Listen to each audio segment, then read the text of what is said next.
আর এই ভিডিওটা মানে যারা দেখছেন, এটা কিন্তু শান্তিপুরে এক ফ্যানের বাড়ি, আমাকে চেনেও না, কয়েক ঘন্টার পরিচয়, সে আমার বাড়িতে নিয়ে আর দুপুরবেলা সেই রাজকীয় খাওয়া দাওয়া করলো, মাংস, মাছ, না মাংস ছিল, মিষ্টি ছিল, তোমাকে তো দেখাবো তো অবশ্যই। তারপর আবার চলে গেলাম ঠাকুর ঘরের উদ্দেশ্যে। ঠাকুর ঘরটা কিন্তু অসম ছিল।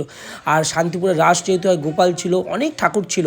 আর ওখান থেকে কি সুন্দর তিনতলার থেকে কিন্তু ভিউটা অসম ছিল, পাশে একটা পুকুর ছিল প্লাস গার্ডেন ছিল, আর আকাশটা খুব সুন্দর লাগছিল। আবার সোনামা কিন্তু ভালো উলু দেয়, আমাকে উলু দিয়ে দেখালো। আর এইবার চলে আসি, খিদে তো পেয়েছিল, আর খাওয়া দাওয়ার পর্বে।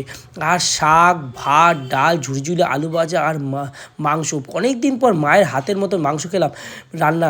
আর এরকম অজানা জায়গায় গিয়ে এরকম কজন খেয়েছো কারোর বাড়িতে, ফ্যানের বাড়িতে, আমি তো জানি না। ভালোবাসার মানুষের ধন্যবাদ কৃষ্ণদাকে, কৃষ্ণদা এত ভালোবাসা। কৃষ্ণদা ভিডিওটা যদি দেখে থাকো, আর কি বলবো, তোমার জন্য আমার শান্তিপুর জার্নিটা সাকসেস।